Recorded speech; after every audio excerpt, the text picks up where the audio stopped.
Insya Allah tidak lama lagi, tidak ada keributan lagi. Mungkin bendera akan naik, mungkin 4 Desember.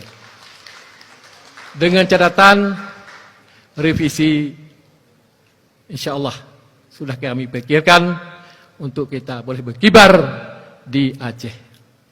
Maka oleh sebab itu, semua yang bersangkutan di kantor-kantor sudah mulai saat ini kita sudah dapat menyediakan 2 tiang.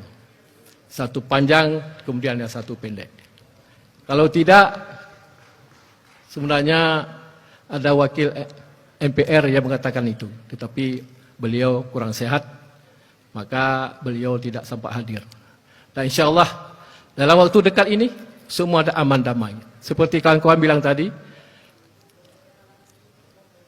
perdamaian di Aceh